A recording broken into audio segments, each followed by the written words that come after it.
política fiscal 1985-2015.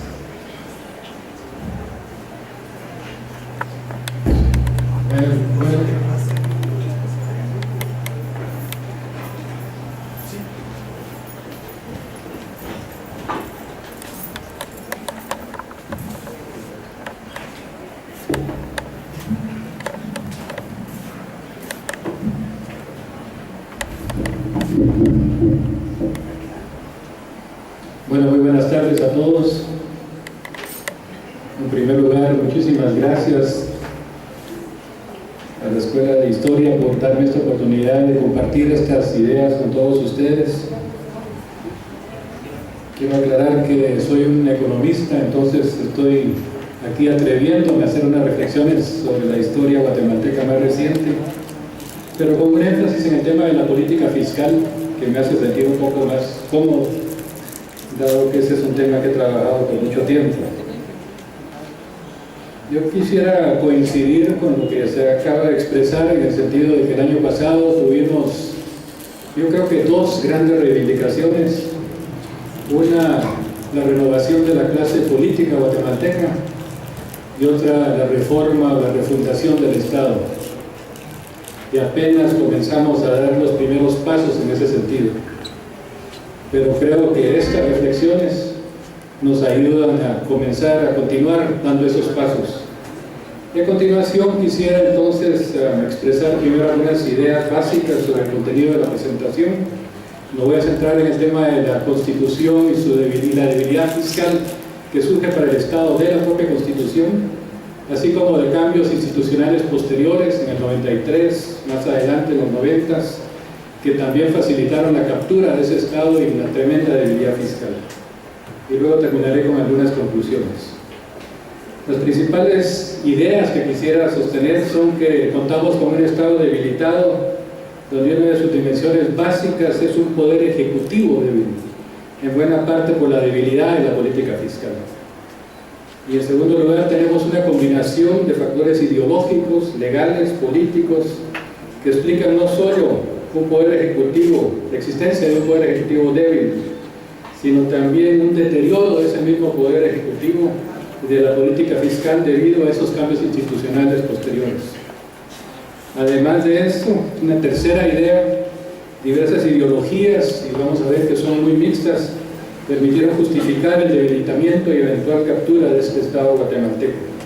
Tenemos por un lado un balance desigual de poderes basado en la teoría liberal del equilibrio de los poderes, pero en la práctica vemos un poder ejecutivo muy débil en relación a los otros dos, que se refleja en el ámbito fiscal. Vemos restricciones directas impuestas a ese poder ejecutivo desde una perspectiva neoliberal y de intereses privados, que se reflejan en una serie de disposiciones o candados en la Constitución que restringen la posibilidad de avanzar en términos de impuestos y de gasto público. Vemos también un debilitamiento de la propia unidad interna del poder ejecutivo, que se refleja en la Constitución y también en estas dos etapas de profundización neoliberal posterior, que son las que surgen de la revisión de la Constitución en el 93 y de las reformas introducidas por el gobierno de Arzú en particular. Además hay una beta que yo llamaría corporativista, incluso de origen fascista, que debilitó los mecanismos de control. Y finalmente hay un gran ausente en toda esta historia, que es la dimensión social, que si bien está en la letra de la Constitución, la misma debilidad fiscal impide que se avance significativamente en ese campo. Veamos la Constitución, grandes rasgos para comenzar. ¿Cómo se reflejan los hechos políticos de la década de los 80, de mediados de la década de los 80, en lo que surge como Constitución que se refleja en ese poder ejecutivo y en esa fiscalidad frágil? Primero, había una reacción fuerte en contra de gobiernos militares. Eran gobiernos que habían sido despóticos. A mí me gusta usar la palabra dictaduras, fueron realmente dictaduras las que vivimos, a pesar de que como parte de la hegemonía neoliberal, liberal, conservadora, no nos gusta a veces usar esa palabra, pero fueron dictaduras militares. Y eso generó en ese momento una reivindicación a favor de la defensa de los derechos ciudadanos Pero lamentablemente esa idea de defender los derechos ciudadanos se extendió también a la idea de defender los derechos de los contribuyentes y particularmente de las empresas como contribuyentes de impuestos al Estado. Un segundo factor es que no estaban representadas las fuerzas de la izquierda en esa constituyente, y por izquierda entiendo a la izquierda de la democracia cristiana. Tercero, hubo una corriente neoliberal no muy visible, pero sumergida y con influencia en esa constituyente, que se reflejó en un partido, en el CAN, y gestiones casi clandestinas de Manuel Ayau en ese momento, y que respondía a una visión de ver a la Constitución como una Constitución que limitaba severamente al Estado. Cuarto, las fuerzas más progresistas que estaban en la constituyente se concentraron en el tema de la propiedad y no en el tema fiscal, y de alguna manera las otras fuerzas como los neoliberales sí se centraron en el tema fiscal y lograron, por decirlo de una manera coloquial, meter una serie de goles en lo que se refiere a ese tema. Y finalmente coexistieron varias visiones ideológicas en el contenido de la Constitución, especialmente lo liberal y lo social, pero al final de cuentas es la disponibilidad de recursos, lo fiscal, lo que determinó qué es lo que prevalecía, que era más bien lo liberal que lo neoliberal. Entonces tenemos que en la Constitución hay una beta liberal que viene desde la Constitución de 1879, que se refleja en la Constitución del 85, una serie de lineamientos que tienen que ver con la República, con los tres poderes del Estado, con derechos individuales y sus garantías, con la protección del libre mercado. Luego también tenemos una serie de principios sociales que están reflejados en la Constitución, heredados, por cierto, de la Constitución del 45, que ya incorporaba principios derivados de la misma Constitución mexicana del 17 y de la República de Weimar alemana del 19, que tiene una serie de reivindicaciones sociales ahí reflejadas, que se refleja en el artículo 1 de la Constitución del 85, donde se reconoce el bien común como el fin supremo del Estado. Hay una serie de derechos sociales, a la educación, a la salud que se reconocen, derechos laborales, seguridad social, se reconoce la necesidad de intervención del Estado en la economía, se establece la propiedad del Estado, en fin, mucho congruente con esa visión social. Luego hay una influencia, y esto no es algo evidente, pero hay una influencia de principios neoliberales en esa Constitución, donde se refleja la idea en particular de que la democracia genera presión para aumentar el tamaño del Estado y por consiguiente ese Estado puede amenazar la libertad, por lo tanto hay que imponerle límites a ese Estado. Esos límites surgen desde la perspectiva fiscal en particular. Ya en la práctica vemos cómo desde la perspectiva propiamente fiscal hay una serie de limitaciones heredadas o tomadas desde el liberalismo que se reflejan en tres áreas en particular en la Constitución que limitan las posibilidades de que el Estado actúe con suficientes recursos. El primer factor es la capacidad limitada del Poder Ejecutivo para impulsar reformas tributarias, debido a que no enfrenta solo al Poder Legislativo, al Congreso, para poder aprobar reformas, sino que también está sujeto a la aprobación del ámbito judicial y especialmente de la Corte de Constitucionalidad. Entonces tenemos ahí una posibilidad de veto que se ha reflejado a lo largo de la historia reciente de Guatemala, en que la Corte de Constitucionalidad ha vetado una serie de intentos de reforma tributaria impulsada por el sector ejecutivo.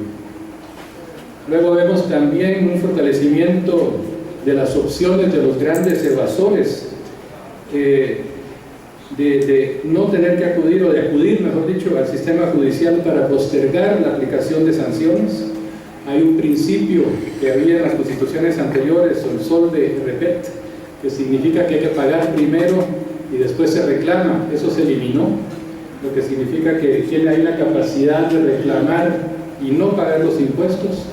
Esto crea la posibilidad, sobre todo para los grandes empresarios, de reclamar que está siendo injusto el Estado con ellos, entonces postergar el pago de impuestos. Pone en una situación de extrema debilidad también al Poder Ejecutivo frente a posibles contribuyentes, especialmente los grandes. Y luego también en el ámbito del presupuesto, y este es el tercer condicionante le da un tremendo poder al Congreso en relación al manejo del presupuesto. En Guatemala el Congreso puede modificar totalmente el presupuesto, puede incluso replantear el presupuesto. Eso contrasta con la situación de otros países, por ejemplo en Chile, donde el Poder Legislativo simplemente aprueba o rechaza el presupuesto. O el caso de Costa Rica, donde solo se pueden aprobar cierto tipo de cambios. En Guatemala, y lo vemos esto continuamente, el Congreso realmente tiene la posibilidad de modificar totalmente el presupuesto. Entonces, estos son tres indicadores de restricciones al Poder Ejecutivo para avanzar en términos de la política fiscal.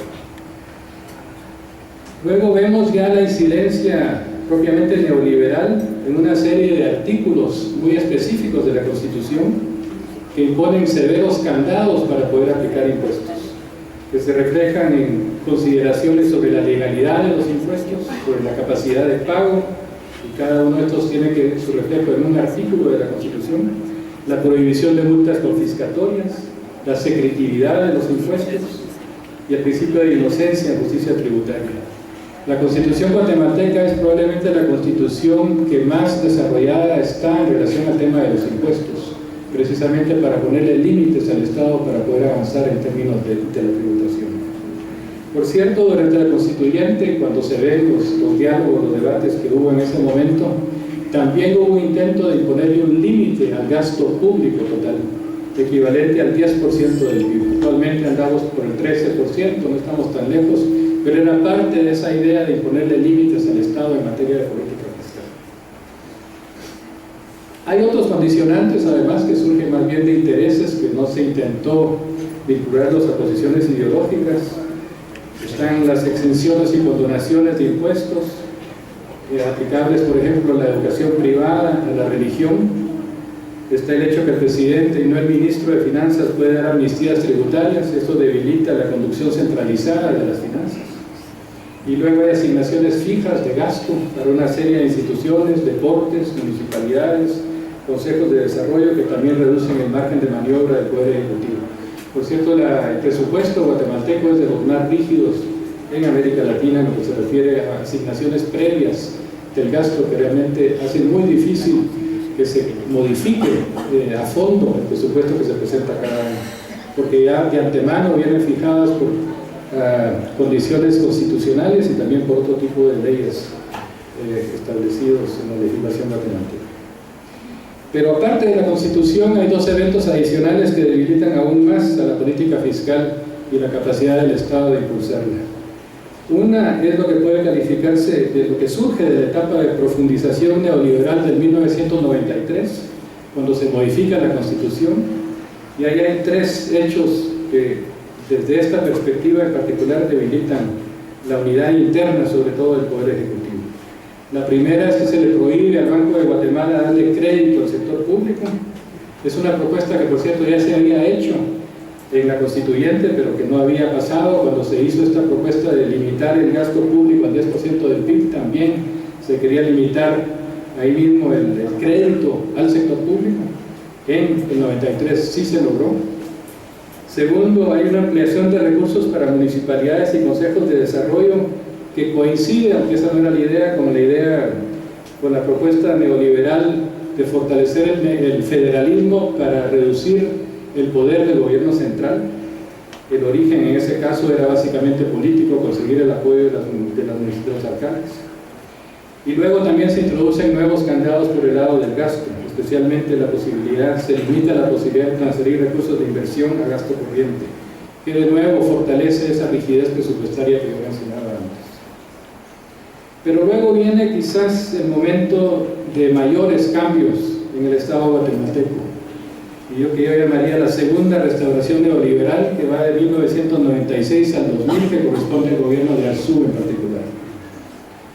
Y aquí tenemos un tremendo contraste entre lo que era la negociación de los acuerdos de paz y que se completó, y lo que fue la liberalización de mercados y de privatizaciones que en la práctica se impulsó. Y como parte de esa privatización y liberalización tenemos varios elementos que realmente cambian de manera bastante drástica la naturaleza del Estado guatemalteco y cuyas consecuencias todavía estamos viviendo hoy, a veces con mucha fuerza. Primero, la introducción masiva de ONGs en salud, en educación, en infraestructura. Todo el tema de la corrupción en parte tiene su inicio en ese momento con la introducción de ONGs en esas tres áreas.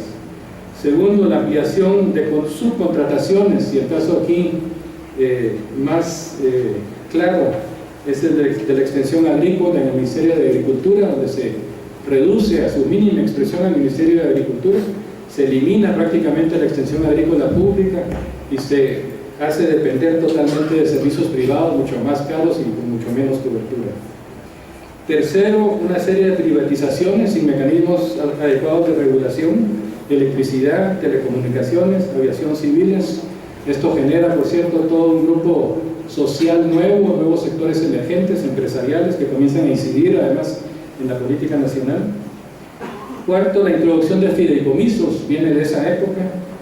Estos sacaron del sector público el control y seguimiento del gasto público, ampliaron tremendamente el espacio para la corrupción, y luego distintas actividades para darle carácter autónomo a entidades, como es el caso de la SAT, que se creó en ese momento, una entidad totalmente autónoma con un directorio donde se buscaba que pudiera reflejar los intereses privados en particular, y que debilita, es un componente más, la unidad de mando en la materia de las finanzas públicas. Esto coincide, por otra parte, y es realmente triste en términos del análisis de la historia, coincide con el fracaso de la incidencia, se la puede llamar así, del Estado social, en particular con los acuerdos de paz. Los acuerdos de paz uno los puede ver como esa otra beta de principios de origen social que tratan de aplicarse, porque no han sido aplicados realmente en la Constitución, que tratan de fortalecerse. Lo que vemos en la práctica es que la meta tributaria, que era la que buscaba que se tuvieran los suficientes recursos para impulsar la política social, fracasa totalmente, no se alcanza y continúa sin alcanzarse. Se derrota la consulta popular de 1998, centrada en la dimensión pluriétnica, multicultural y multilingüe de Guatemala. Y luego hay un pacto fiscal más adelante, donde hay un avance a medias, pero que se refleja básicamente en relación a algunas mejoras del gasto, pero sin avanzar nuevamente en el cumplimiento de las metas tributarias. Y entonces tenemos lo que va surgiendo como un Estado realmente encadenado, sujeto al corporativismo, y donde una de las manifestaciones de ese control o de esa captura del Estado también se refleja en múltiples instancias corporativistas de control del Estado, donde el legado aquí en términos ideológicos es el fascismo, son las ideas de Mussolini, y donde se trataba originalmente de limitar la incidencia de intereses sindicales, incluyendo ahí intereses gremiales y empresariales. Y eso es lo que vemos en el caso de Guatemala en una serie de instancias, comenzando, por cierto, incluso antes, desde la Revolución del 44, con la Junta Monetaria de Guatemala, donde tenemos una Junta Monetaria de una de las principales instituciones de política económica, donde están representados ahí el sector privado y el sector bancario privado, con un claro conflicto de intereses. Está posteriormente el Consejo de Estado, creado por Ríos Montt, que también tiene esa visión corporativa. Están las comisiones de postulación que se introducen en 1993 para seleccionar distintas autoridades, y donde estas comisiones de postulación también tienen una representación gremial con participación importante del sector privado, y donde organismos como la Corte Suprema de Justicia, la Contraloría de Cuentas, la Corte de Constitucionalidad, el Ministerio Público, están todos sujetos a mecanismos corporativistas realmente de decisión.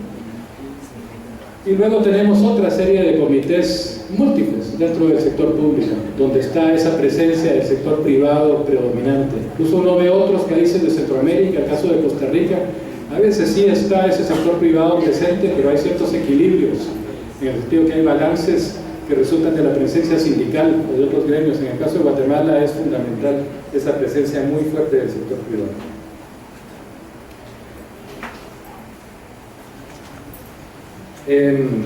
Quisiera plantear algunas hipótesis de estas que explican esta captura del Estado, y esto lo hago de manera tentativa, es parte esto de un proceso de investigación que estoy realizando. Uno podría plantear que en Guatemala esto se explica en parte por una tradición de resistencia a la autoridad.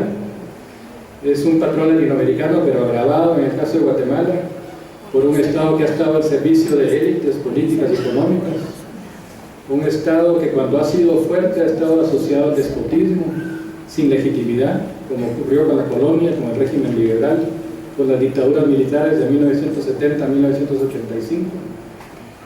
Hay otro factor que es la debilidad del Estado de Derecho, donde han persistido en la práctica normas informales, en parte derivadas de la misma colonia, y incluimos ahí racismo, discriminación, arbitrariedad, despotismo, muy aparte de lo que es la ley.